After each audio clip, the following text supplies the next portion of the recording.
4 години не шиканираат. 4 години се изживуваат со напатениот македонски народ. Вие, кои работите во јавната администрација, ви вршеа мобинг, ве прераспределија од работно место на работно место, ве бркаа, се изживуваа.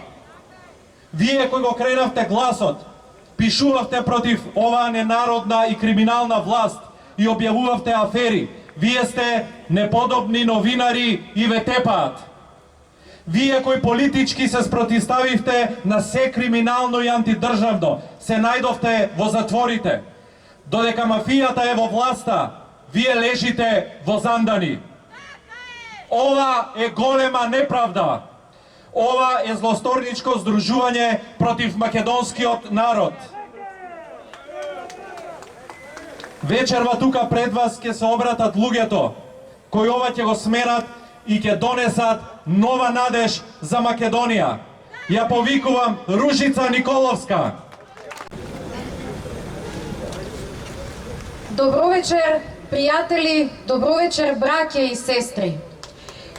И денешниот, вечерашниот протест го започнавме исто така како и изминатите од пред зградата на Министерството за правда. Објектот кој треба да биде синоним за третиот столб на демократијата. За жал, денеска е Министерство за неправда.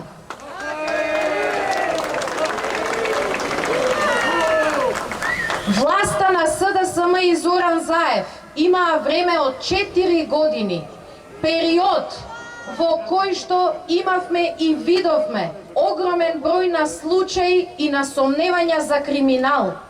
Дали нешто превзема и дали доби некој од тие случаи судски епилог? Не, мои браќа и сестри, не доби. И знаете што?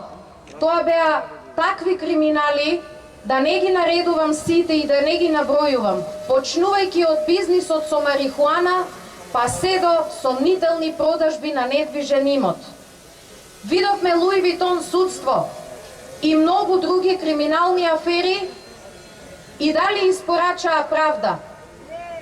Прашувам, дали се испорача правда во предметот познат во јавноста како 27 април, нашите браќа лежат во затвор за тој предмет?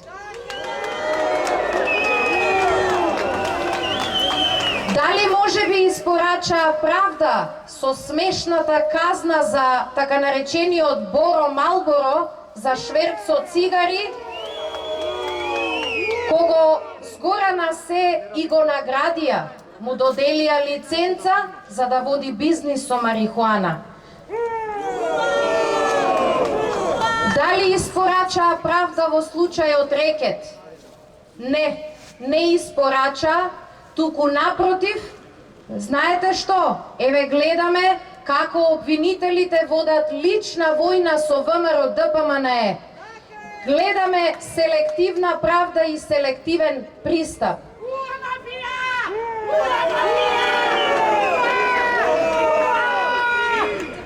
Но она што сакам исто така да го кажам, како човек кој што секојдневно е токму во оваа зграда и она му по ходниците и по судските сали.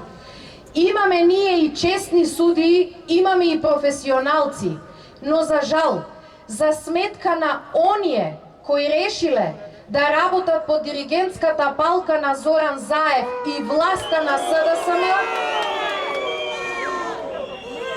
го рушат кредибилитетот на судството и независноста на судството.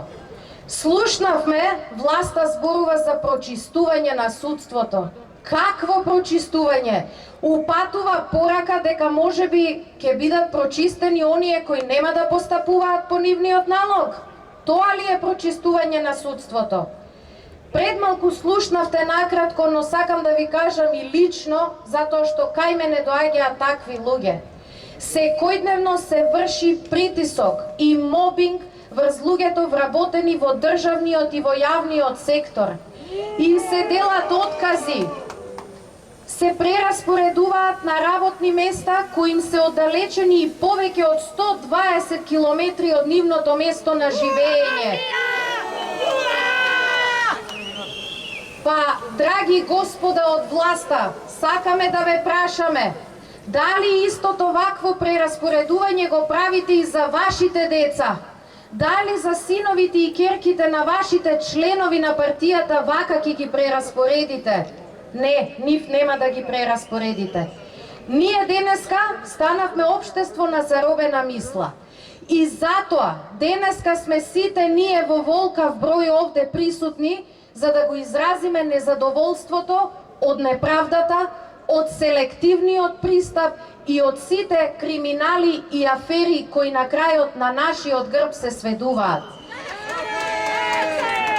Сакаме да и порачаме на власта дека нашата безкомпромисна борба за честност и за правда и еднаквост на сите ќе продолжи. И уште една работа да и порачаме на власта.